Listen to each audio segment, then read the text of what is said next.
and welcome to the Tesla Life number 222, all twos today. And it is, what is today? It's the last, I guess this is the last Tesla Life of September, the 29th of September, 2021. Welcome to the show, everyone. We've got a lot of news and a lot of stuff about the button that's going to be talked about today, and its associated problems or turmoils, but we'll get to that. First, we want to welcome our co-host, Mr. Casey Green, joins us from the DC area. How are you today, sir?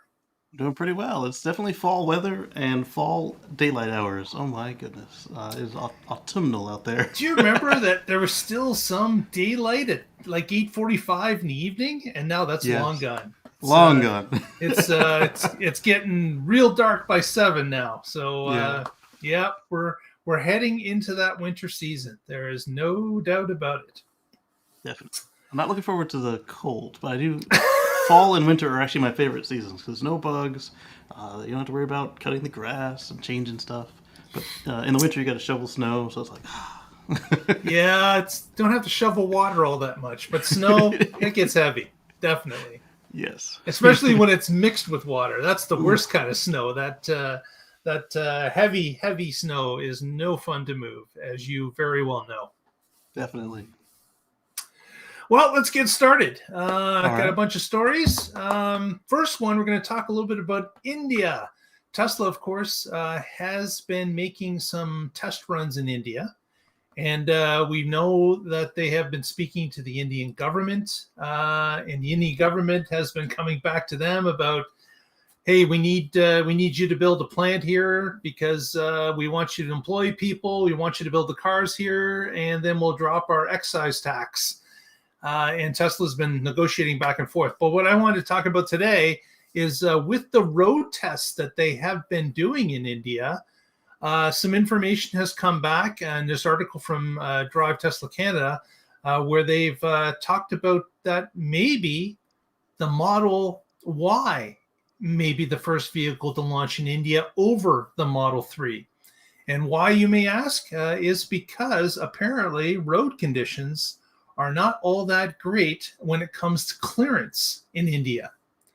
So obviously, there is some issues with roads and the Model 3 clearance compared to the Model Y clearance. So this story kind of indicates that that may be the deciding factor for what vehicle goes there first. And so that obviously is going to mean that Cybertruck's going to do really well in India. But that's an even larger vehicle. So Indian roads are not as great as, for example, North American roads, where you've got this possible problem. So this was discussed recently in this article. So although with a, they're trying to keep the price point low. And of course, the Model Y is more than the Model 3. But that's what this article is indicating. So we will have to see as India gets a little bit closer to rolling out. Oh, who we got in the chat today? Who was first, Casey? Was that Kenny? Kenny, And then Kelly Schneider. Hello, Kelly. Hello, Kenny. Welcome. Definitely. I say get that Cybertruck. You'll enjoy it. Now, that's funny because I've heard about Ryan and what he says about the Cybertruck, and he's having a hard time getting over the looks, the distinguishing looks of the Cybertruck. You don't see it from the inside. My advice to him would be, hey, download a couple of pictures and then just look at them over and over, day after day, and they start to grow on you.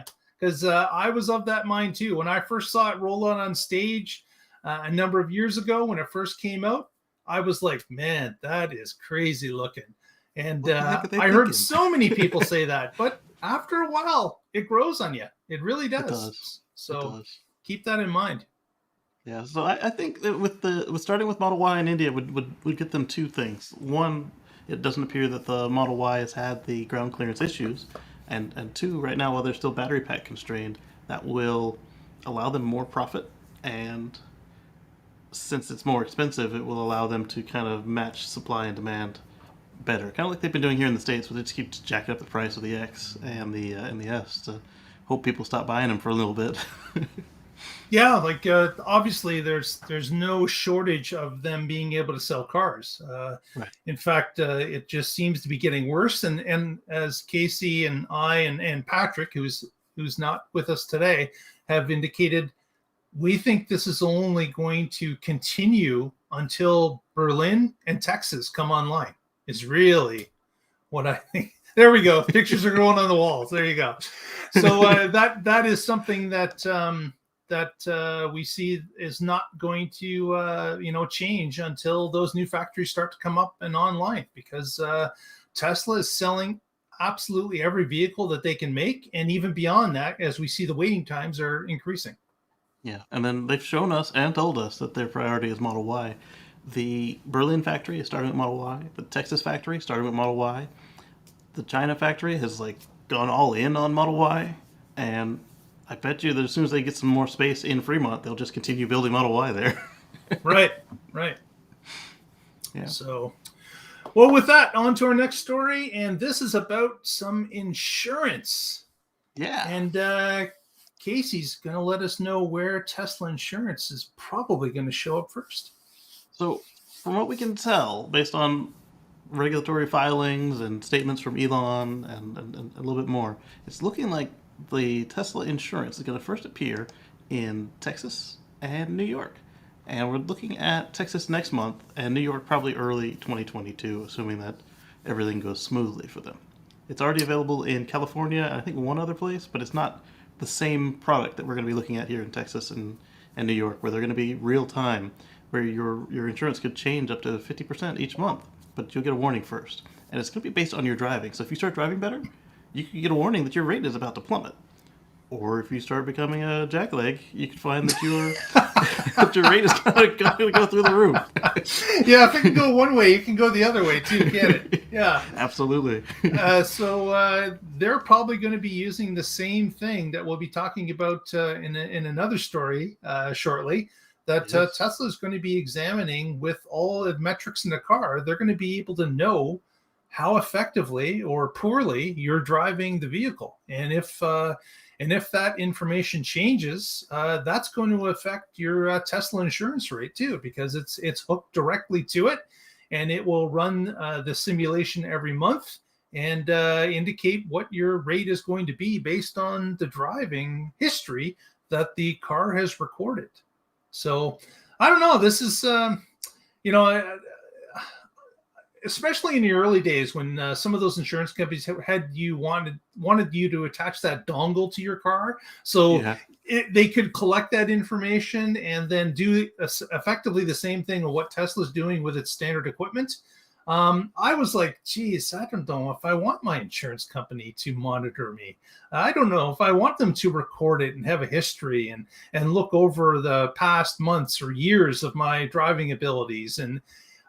But I think this is where it's going. I really think that this is probably going to be par for the course going forward, that it's going to be based on your actual driving that the car, in this case, is going to record and store. Yeah. So at least Tesla gives you a using autopilot discount. Right. The insurance company probably wouldn't, because they can't tell the difference right now. That's right. They never know if you were doing it or not. Yeah.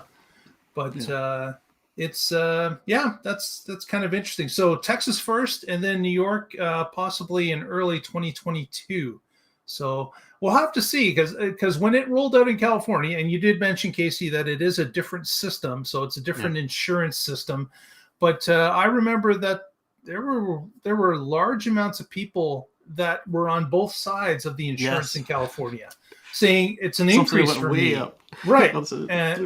And insurance is a personal thing. If you've had a couple of accidents under your belt, if you've had a couple tickets, those the insurance can affect people differently based on their driving experience. So are those the people that were hit with the higher rates because they were poor drivers in the first place? I don't know. Allegedly.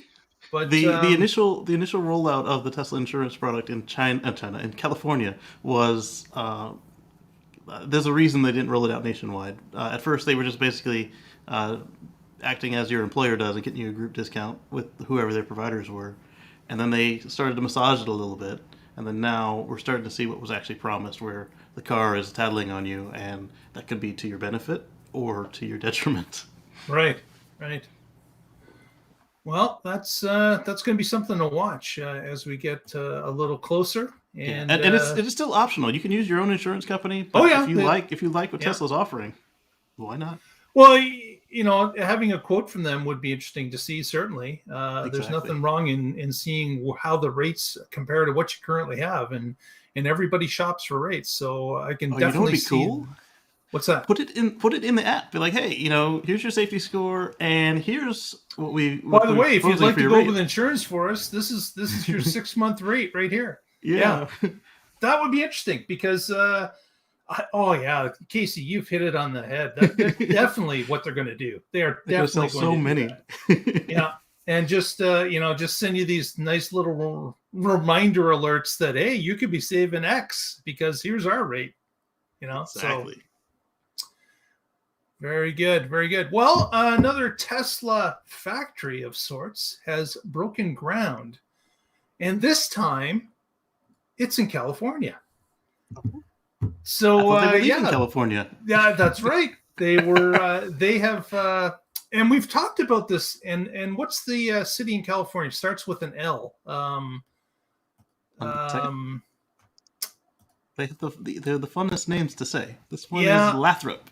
Lathrop. Okay. So Lathrop is a town that's about roughly halfway between the Bay Area and Reno, Nevada.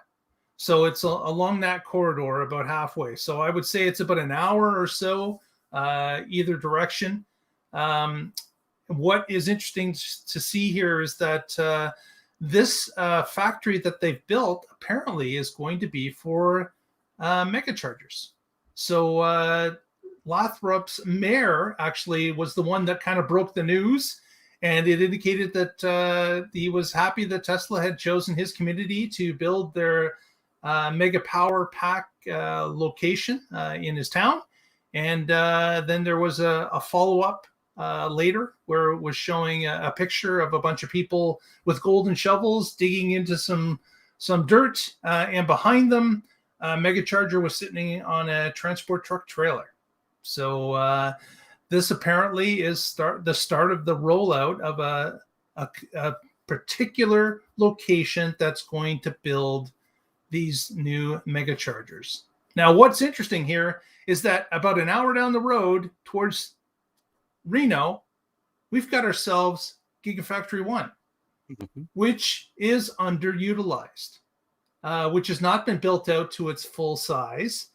And it really, shouldn't that be where this is built?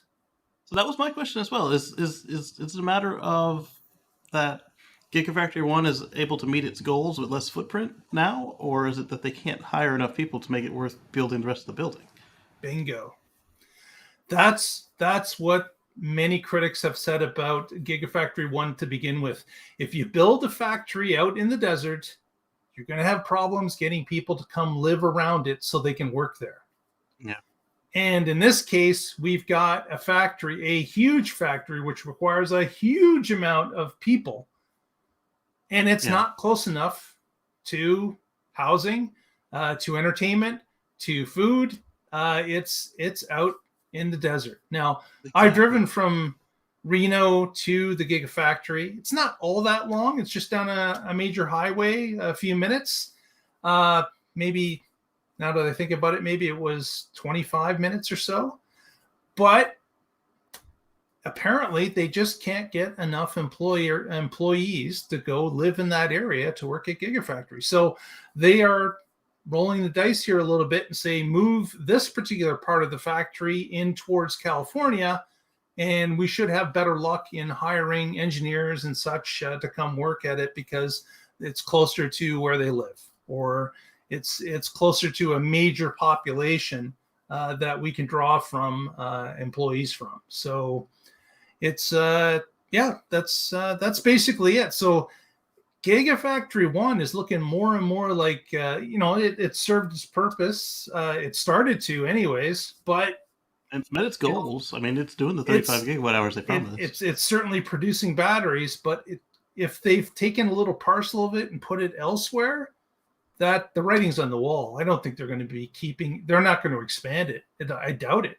I doubt that that's going to expand. It's going to be something that will eventually probably even pare down even further because they just can't get the number of employees to go work at that particular location. So my question actually wasn't even about Gigafactory 1. It was actually about Gigafactory 2. So what does this mean for Buffalo? Because Buffalo is currently building Megapacks for the world. So is this to augment them? Is this going to allow them to produce something else? Or what's going on here with Buffalo? Yeah, that's another good point. Although I would think that having factories on either side of the continent would probably be a good idea.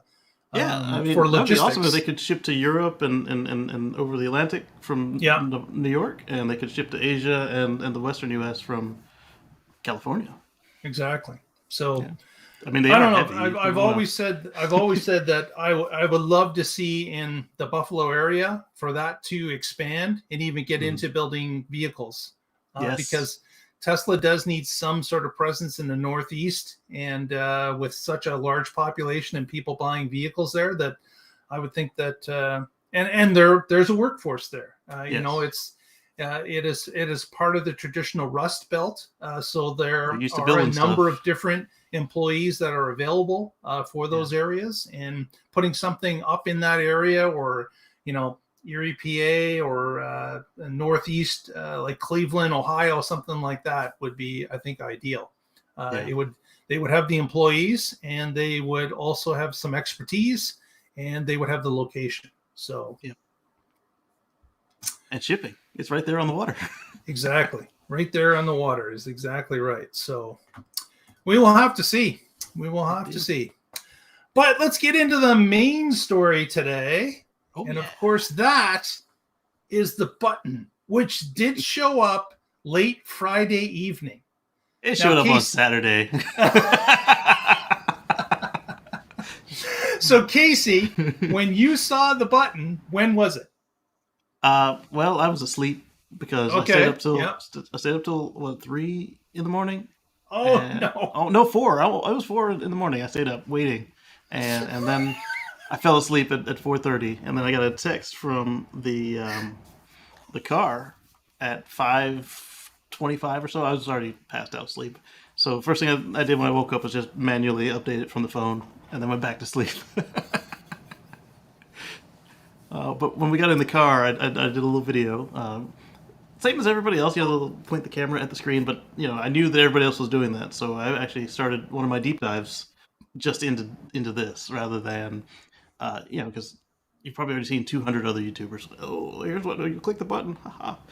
But after you push the button, you get 3 questions or statements that you must agree to, saying that 1, that Tesla's gonna be monitoring you, 2, that they can take this back, and 3, this is not autonomy. You need to watch it, blah, blah, blah. So after you hit OK and submit on that, then the car starts snarking on you, just like with Tesla insurance. And there are a couple categories that they watch you over. So let's take a look at those. So this is my phone. It's a Galaxy Fold, so you either get a narrow screen or a squat screen. And before this, we decided that the narrow screen looked better. So you can see that since the button came out and I pushed it to lunchtime today, I got a 99 overall. And you can see the categories that Tesla is not too happy with me on, such as hard braking. And you can see that I was doing all right for a while, and then I started getting worse. And now I'm I'm still underneath the fleet average, which is this solid line here.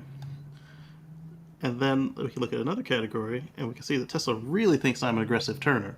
At my very first trip, I was way above the fleet average, and then I've got that down to 0. Now that I know what they were looking for. Now Casey doesn't turn at all. He just goes straight. Right. Boom. He turns by leaning like a motorcycle. Exactly. So you can see that they also grade you on forced autopilot disengagements and unsafe following. Those I have not had a problem with. Also, I didn't have any problems with forward collision warnings. Those three kind of go together. So we can drill down into it by looking at the daily details. And you can see how you did each day. So today was not perfect. It was 98 because you can actually drill into the trips. And you can see that my first trip of the day, I got caught by surprise by some brilliant individual blocking the driveway from the main road, but in stealth. So it's like, oh, there's somebody there. They're not just slow; they're there. So that was my first trip of the day that ruined the day. But I've been bringing it back, you see, with 2 other trips. Let's go back to daily, and then we can see I got perfect scores those other days. One day I kind of cheated. I went around the block because I didn't have anywhere to go. But then you can see this is my very first day. It looks like a really bad day because I had the aggressive turning apparently and a little bit of heavy braking. But if you drill into it further, you can see just like today, it was my first trip of the day that did me in. So on this day, there were a whole bunch of just terrible drivers. And I noticed that of these terrible drivers, 50% of them had their gas flap open. So that tells you just how bad they were at keeping their stuff together. So in order to avoid, playing bumper cars with one of these brilliant individuals, you can see that I had an aggressive turn where I jumped out of my lane because they decided that they needed it more than I did. And, well, we all know what happens with Teslas and major sheet metal work, so I didn't want to be involved in that. No, that's worth a bad score, regardless. Yes, exactly. So then they have what they call the safety score simulator. So if, unlike me, you are... or actually, this is a good example. It actually drilled into the one trip. So if this is a problem you keep having, you can say, well, what if I am able to get the aggressive turning down to a 5?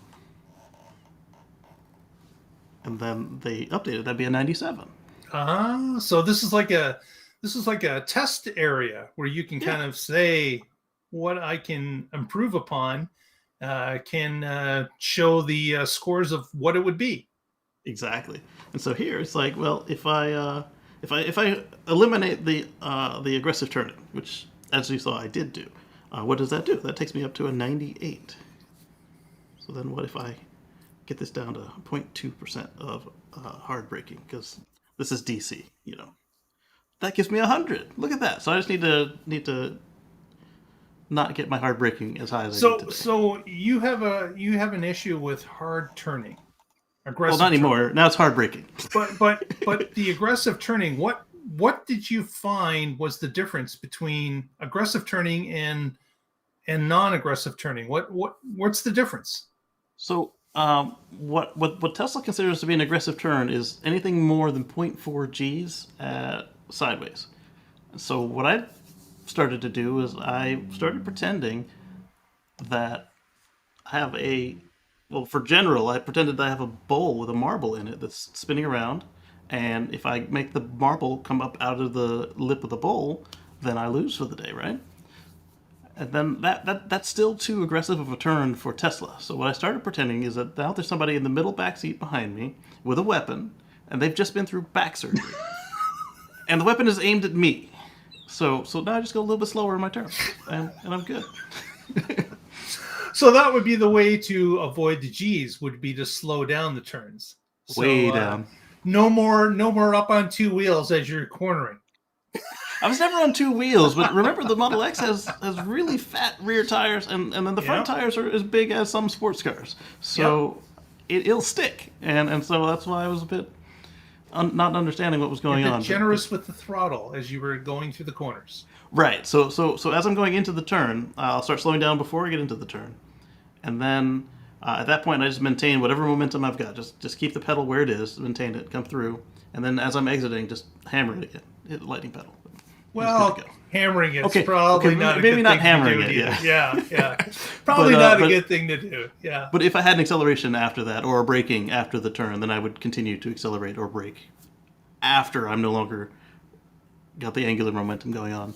The other thing I've noticed is that they for this program they ignore the acceleration. but they are watching you accelerate. So if you're interested not just in the FSD beta program, but you're also interested in Texas and New York with that Tesla insurance, be mindful that they are actually watching the acceleration. They're just not giving you demerits for it because they aren't looking at that at the moment. Right. Yes. So Kenny asked something about the insurance, even though he doesn't have, is the system still tracking him? You can bet they are still tracking you, even though you can't see it, even though you don't have FSD at all. I am sure that our information is logged and held. So one of the items you'd give them is permission for the detailed logging. So as Mark said, they probably know a general idea what's going on, but this time they know exactly what you're doing. So if you've pushed the buttons, then yes, Tesla is actively tracking it and they are generating a score for you. And what I found was this afternoon, my Android app was able to update and get the 4.1.0 so that I could see my own scores. Prior to that, I was using my iPad and looking at them when I got home. Yeah, that's because they released the Apple version first, and we're still working on the Android version.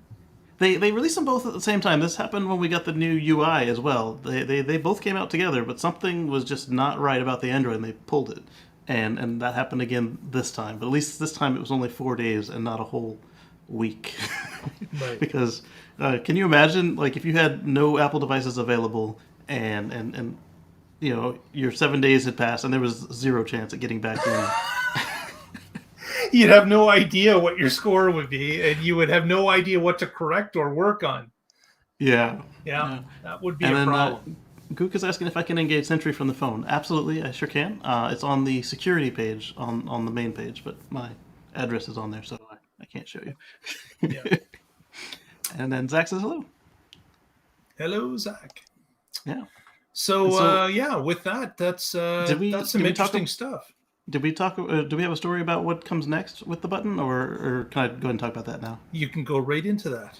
Okay. So after what was originally going to be this coming Friday, so Elon just can't tell time. Friday to him is Saturday morning. We were supposed to then, have turned in our tests, and then we would see who gets, blessed with the button, with the other button, the actual software. And well, it looks like that's going to be a week from Friday. What does that sound like? 2 weeks, baby. So the first 1,000 people will be added based on their safety score, assuming that the top scores, assuming that there are people with 100, and I've seen them. There are people with 100.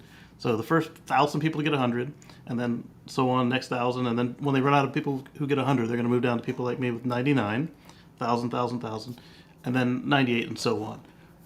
What I'm hoping here is that I can get it to 99.8 or whatever, and they round it up to 100. So that's my goal, is to get into the hundreds. I'll be at the bottom of the hundreds, but whatever. Hey, doesn't matter as long as you're in the hundreds, right? Right. So replay this again. So this Friday will not be the day that they start to bring in some of these groups of 1,000 people. It's going to be a week following that Friday. Right. Because when you're talking with Elon Musk or Microsoft, you got to look very precisely at what was actually said, and what he said was 10.2 following. They're going to add in more people, so that would imply literally that 10.2 comes first. He's got computer brain, so after 10.2 comes out, then they'll let in 1,000 people. Yeah. So. And that's the other thing is that even if you get 100% and you've broken all the rules that you normally do in driving just to get that 100%, you get it and you maintain it for a week. Guess what? You're going to have to keep it up, because if your score drops off the cliff after you get FSD beta, they're going to pull you from the program. They reserve the right. It says it right there when you authorize them to track you. And we've seen them remove people from the current version of the beta as well. But the way to look at it this way is, if it's as good as Elon thinks it is, then the only time you'll be driving after this for a while will be when it messes up, or if you're going past a road it can't handle at all. So as we've seen with my score, I had a lot of heavy braking and wild turns, but autopilot was the one doing all of that stuff, not me, other than the ones that called me out on. and autopilot scores don't count against your score. So right. If that you will use continue. autopilot, Elon had said that it's automatically a good rating in the tracking software. So, yeah, that's interesting. So, so we're not going to know the first group that gets in until not this Friday, but a week from Friday, a week after Friday. So, week after Friday. Yeah. So Friday. Saturday morning. Friday's such a it could be any Friday, really. Yeah, Friday, Saturday. But I mean, if you're looking at Texas time or California time, definitely East Coast time, but Texas or California time, it was fully Saturday by the time they started any of these. Because midnight on Saturday is Saturday, not Friday. As Casey knows, because he got zero sleep on Friday and Saturday. So felt like a champ. And that I'm being sarcastic. Just hanging out by the phone, just waiting and waiting and waiting, and well, nothing I figured it would be easier to stay up than to get up, and well, I should have just got to sleep. Right. So next time they just go to sleep, regular That's right. time, and it'll be a lot easier getting up because it may be getting up regular time anyways. So. Right, and that may be why I got such a bad score. I was sleep deprived, so I was more susceptible to the jack legs. Waiting for it to show up. Exactly. Yeah. Well, let's talk about that Central Time. We've got Giga Texas received a surprise. The annual shareholder meeting that had already been set up by Tesla to happen at Fremont has been moved. So it's now going to happen at Giga Texas. So another feather in the cap of Texas, obviously with Elon working so much at SpaceX in Texas, and also, of course, probably going back and forth to Gigafactory Texas anyways, watching the construction.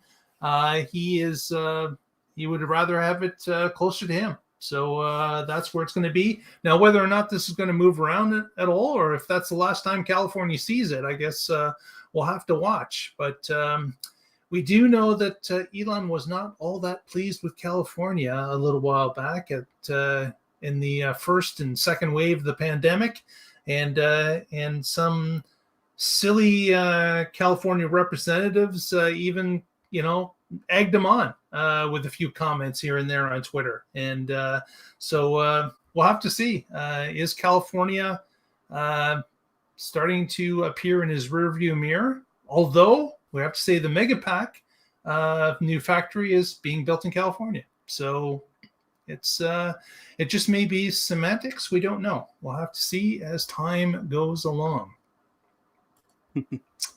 Yeah. But so Casey, there's another thing about an update that just rolled out, and this could be from maybe some problems, or some investigation that's going on from the National Highway Service. What's that with emergency lights?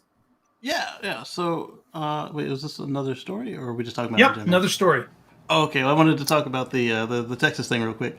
So with the Texas, another speculation that came up was that it's also possible that since Alameda County seems to really have it in for Tesla, that if you're in another state, then California county can't control what you do, and especially with Texas being in the state that they're in as of no control, the libertarian awesomeness, that was another possibility for why they wanted to be somewhere else. And one other bit of speculation was not the political, social commentary, but that maybe it means the factory is going to be done enough that they want to show it off. Possibly. It's definitely getting close. So it wouldn't surprise me if there were a few lines that were, parts of the lines that are ready to be shown off. Definitely. That's that's excellent speculation. I think that is something that very much could happen. And of course, Tesla's always looking for that free advertising, and having that ability to show off a line or some machinery that's actually working, producing cars would be a win for Tesla all around. So yeah, definitely. Absolutely. So, what Mark was asking about was the emergency light update. So, in the latest versions, it wasn't just the one with the button, but the latest series of updates, there was the emergency light response. And I think that I've seen this myself, but it also could have been reacting to the slow lane next to me. But we have seen video of other people where it explicitly calls out on the little pop-up, like construction or passing slow traffic or whatever, where the mind of the car is showing you what it's doing, where it says that it sees flashing lights at night and it's slowing down for them. It'll slow down to 45 miles an hour until either the lights go out or you've passed them or if you push the accelerator. This is directly in response to a lot of the criticism that Teslas don't do the right things with stop traffic on the side of the road. And that's okay, because it's still your responsibility, but this will help you do the right thing as well, because you're supposed to move over and slow down. And what we saw is that when it is flashing lights, even if you're in the next lane over, which you're still supposed to be going slower there, it does slow down to 45 miles an hour until you pass the first responders. And that's pretty cool. According to the Model 3 and Model Y manual, this only functions at night. Hopefully, this goes fleet-wide and during all times of day really soon.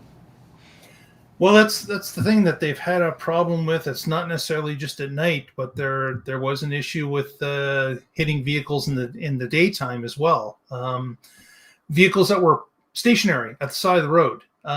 There was there's a fire truck hit a couple times. So there was that. But what is interesting here is that with Tesla's ability to send over-the-air updates to their cars, they can work on this, send it out fleet-wide after they believe they've got part of the problem fixed or adjusted, and they can test it and put another fix in place and send that out as well. So they do have that capability. I'm just, it's interesting that they've looked at the night version first. Not sure as to why that would be. Maybe it's easiest to detect the lights with the cameras in the night because, of course, the contrast. That could be part of the solution for that. But yeah, that's going to be interesting to see if. But let's face it, the people that hit those stationary vehicles, they were not paying attention at all. Right. Like you cannot approach a vehicle and see it stationary and you're doing nothing about it, going, oh, the car will take care of it. I don't really care. I'm not even watching. And that is the problem that existed, that these drivers weren't taking it seriously, that they need to be the stewards of the car, that this is just a driving assist feature. It is not full self-driving. It's never been advertised to the client as a full self-driving package yet. People know it's coming, but really handing all the abilities over the car and just not monitoring anymore, you're the one that's at fault. Whether it's called autopilot or whether it's called auto assist or whether it's called whatever, it's something that you as the owner of the vehicle are responsible for. So I have to. Tells you every time you turn it on, hold the wheel, pay attention, you got this. Yeah, like it's remarkable that so many people would ignore it at their own peril. But again, is it really remarkable? There's so many people out there that aren't paying attention even in regular cars. And I understand why this has been so hard for Tesla and other semi-autonomous or power assist, whatever you want to call it, cars. As a human, I find the pattern of flashing lights that most police and fire trucks give off on the side of the road very disorienting. And I mean, already I slow down, but even then, it's like, am I in the right lane? Do I want to get in the left lane? Where is the best way to get away from these people so they can do their job? And that part is challenging optically, but then you've got the fact that all of these cars, up until the newer Teslas, they all use radar, and radar filters out non-moving objects because there's so much stuff on the side of the road that doesn't move. You got the sides of bridges, you got bushes, trees, guardrails, parked cars. Well, these are parked cars, and then you also have the speed differential. On Tesla, it was 51 miles an hour. On some of the other cars, it's as low as 40 or 30 miles an hour differential. So if you're doing 70 and they're doing 0, you're well over that differential of 51, 40, or 30. Yeah. Yeah. Can I bring up the Texas case that's going on right now? Sure, go ahead. So there's a case right now of 5 police officers that are suing Tesla because they think that Tesla should have done better to stop the drunk driver that hit them. And I thought that was interesting until I read the next paragraph in the article that said they're also suing the restaurant that gave the guy the alcohol, or gal. So that, to me, that sounds more like a money grab because whoever hit them is obviously don't have enough insurance to pay them. So they're going after the restaurant, which has their own liability insurance, and Tesla, which is billions of dollars, to try. Yeah, like what's the difference there? Like, really, what's the difference that person got behind the wheel of a regular gas car? You know, what are they going to sue Chevy because the car still started with the key that they had bought? Right. Like, I would get it if he had a breathalyzer and that still let the car start. Okay, sue the breathalyzer company because it should have stopped him. Yeah, but this is not the case. That person could have got behind the wheel of any car, and maybe they wouldn't have gone quite as far, but they certainly could have gone onto a freeway. They certainly could have gone onto a surface street and slammed into somebody else and killed somebody else. Like, it's ridiculous. It is absolutely ridiculous that they're saying that Tesla is at fault because someone got too drunk and again drove a vehicle that they weren't supposed to. If they had any other car, there's nothing stopping them from getting in those cars and driving and committing, some sort of crazy accident. It's got nothing to do with the car itself. Right, and then their allegation that Tesla's doing nothing about this. This light's slowing you down to 45 miles an hour. That's something. The fact that it moves you over in the lane when you're near a truck. It didn't just do that with the trucks. In later updates, before the lights thing came in, if it's recognized there was something stopped on the side of the road, like pedestrians or like a tow driver, any sort of like where it could tell because they had cones or flashers or whatever. My car had actually been, for almost 6 months now, been moving itself over in the lane to the paint. Not on the paint, but next to the paint, just like when running next to a tractor trailer, to give them a little bit extra room, even though it knew I should have been over in a lane, period. That is a great point by Kenny. Put that up on screen. He heard it from a different podcast, but that is a great. Maybe we should start talking about FSD being future self-driving. Yes, because that's exactly what it is. It's not full self-driving today. It is to be full self-driving in the future. So that might be very interesting to use that. So because if you run it driverless, then you're breaking the law right now. So until it has its own driver's license, it cannot drive by itself. You need to be there to watch it, like a teenager with a permit. Exactly. Except now you can touch the pedals and the wheel instead of having to hope that corner of the wheel you can touch is enough to save your life. Well, I got some good news happening out of. This would have been happening out of the Cato location, I believe, for Tesla, is that Tesla's hiring for their 4680 battery lines.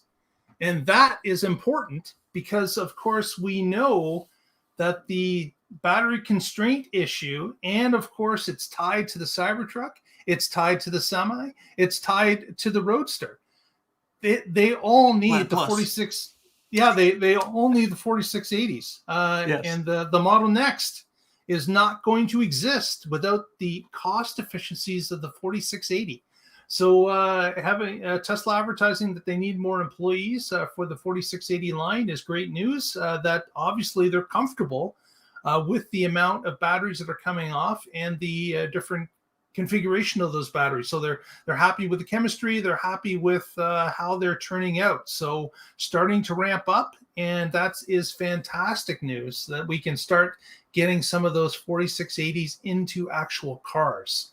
And of course, as those tests at Cato Road continue, other battery manufacturers that have already have deals with Tesla, they can follow that same blueprint and push the 4680 canisters into their operations as well. So, what that Cato plant has to be running at great efficiency in order for them to roll it out to others. So this is good news, asking for more employees. And they may even be comfortable enough to move on to the next stage at this point. Like, it might be that they have such a good yield that they don't have enough people to do that next stage, so they're just getting ready. And when those people show up, they'll move on to good things. Exactly. Now I should have probably maybe rolled this next story into one that was closer. We kind of separated it out. But Casey, what's going on with the fudsters out there as it relates to FSD? So they're getting their knickers in a twist, clutching their pearls. Oh my goodness, Hergits and Murgatroyd. They're saying that some of them are even freaking Congress people. They're saying that, oh my goodness, you're sending out untrained drivers to test this stuff with my wife and children on the road. As I said at the end of the previous story, they're not untrained. They have their driver's license. They are in control of these cars. And again, if you had a teenager who is on their permit, they are a greater danger to you than this computer system with 8 billion miles of experience under its belt, plus the driver with anywhere from 1 to 20 years of driving experience, probably more than 20 for some of these Tesla owners, I'll tell you what. And so the concept that they are putting you at risk is insane. And one of the critics was clipping one of Gally Russell's, Hyperchange, clipped his one of his videos where it took him a little while to see where the car was going, because he was testing at 3 a.m. and the car swung very wide into the next lane, and obviously if he thought it was a danger, he would have took over and stopped the car from making that maneuver. But since it was 3 a.m, there was no pedestrian or other traffic. He wanted to see what the car he wanted would to see what would happen with it, right? Yeah, and so they were clipping his clip and trying to imply that this was happening on the streets with other users. Broad daylight in the middle of rush hour. Yeah. The only person in danger was Gally himself, and again, he's not going to risk his life for a YouTube video. So, I mean, come on, guys. Yeah, it's amazing. It's amazing how many people are jumping to conclusions on information that they don't even know if it's real. Yeah. They don't know how the system works. They don't know how it's being implemented. They don't know how many people are using it. And yet they're indicating that, this is a danger to everybody that's out on public streets. They don't realize that it's been going on for 2 years now. It's simply not the case. There's and then again, as we've shown in the earlier story today with Casey's driver score, it's letting you know you are going to have to be regimented in order to get into that club to use it. And as I mentioned, if you drop out of that club because you stop paying attention, you're going to be kicked out of the FSD beta. So this is something that people are going to have to take seriously. And we can see there's a ton of people trying to get into this program because they want it tomorrow. But if they don't live by it, they're not going to be in it for very long. So I have to say that this is a really good way for Tesla to weed out the people that are the bad actors. It's going to make people perform the act of driving in a safe manner. And if they decide that they're only there to get the clicks, and they will be out of it rather quickly. They will be kicked out because their driving behavior will have changed and the car is going to notice. Because guess what? It's going to record everything you do. And, it's going to remember everything you do. So it's something that I think it's an excellent way. Now, if you're really concerned and saying, listen, I don't want to drive like this, and I don't want to be having to watch and think of what everything I'm doing in whether I'm hitting the gas pedal too hard or I'm lightning pedal too hard, or if I'm turning aggressively, then guess what? Just sit on the sidelines and wait for the actual full FSD package to be released, and then choose to use it when you want to use it. Exactly. So there's no more need backseat ballers and less backseat bandits. There's no need for you to worry about this at all. Just sit it out, enjoy your car, and when FSD comes along finally, you'll have it because you already paid for it. You'll get it. But at that point, all the hard work would have been done. All the edge cases should have been ironed out, and you will have a package that will work, in 99.999% of the cases out there. So, Yeah, this FUD that's being spread from people are just basically uneducated people that are making comments about something they know little or nothing about. Yeah, and then they act like this is a driverless system in training. It's not yet. The driverless comes after they get their certification to run with a driver in the seat, and then we'll see probably another program where it goes under where the car can go driverless. But that's going to be a long way off. We're not there yet. Right now, we're just trying to get to the point where we can trust the car to navigate the city, just like with Navigate on autopilot. Right now, you have to keep your hand on the wheel, and it will pass slow traffic. It'll take the exit. It'll take the junction to the next on-ramp to the next highway, but it won't go on the city streets. So now this is working on the city streets for us. Yeah. Yeah. And in our last story of the evening, we talked about Teslafest last weekend, and this, of course, is going to be the opening, soft opening, showing the people of around Gigafactory Berlin what Tesla has been working on all these months, and they have apparently applied for a waiver for the Teslafest to open it up to 9,000 people to appear and show them the factory and take them on test drives and show them what Tesla's really been up to. And of course, with COVID, there are restrictions in place about how many people can be in certain spots, if they're indoors, if they're outdoors. And of course, every country is a little bit different here and there. But Tesla has applied for a waiver to see if they can bring in more people to take them into the factory and show them what's going on. So, yeah, that's coming up October 9th, I believe it is. So yeah, we'll have one more show before that. But again, if you're going to Gigafactory Berlin, please take a few videos. Let us share those with us, and we'd love to see what that's going to be like on the 9th. So, and what's Kenny saying here? You believe Elon was actually surprised at how many people who paid for FSD were actually interested in the beta. He's not normal in the head, guys. Yeah, yeah. Elon, I don't know why Elon was surprised at the response. Like as Kenny said, thousands of people paid thousands of dollars, and some people had started subscribing to this thing. So I don't know why he thought that there would be less of a take rate than there is.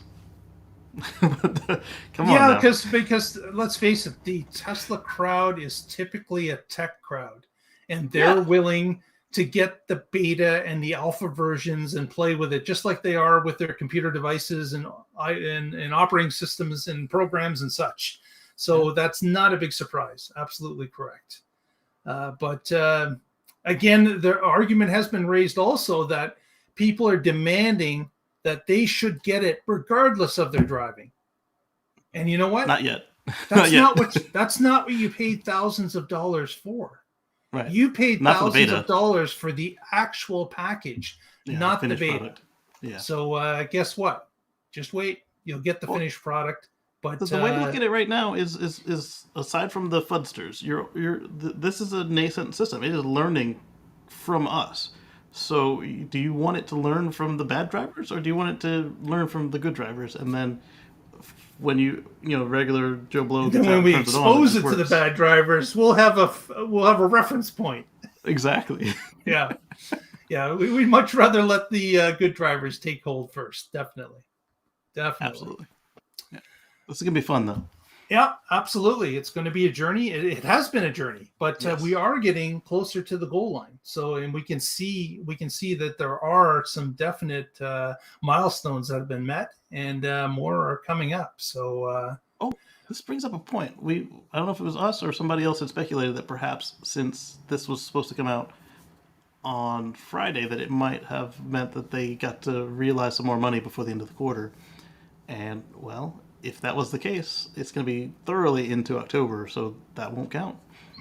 Yeah, that's right. We did bring up that point. Yeah.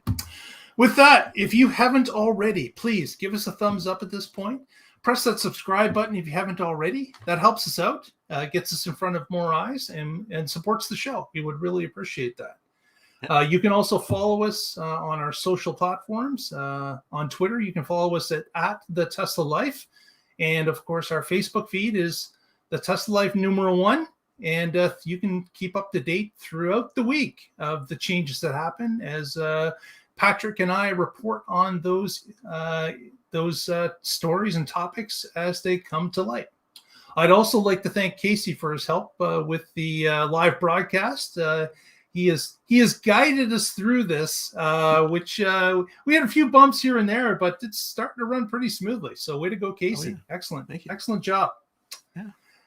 And with that, some shout outs. Casey, what do you got happening on your channel? We already heard about the deep dive. Yes. Is that available yet?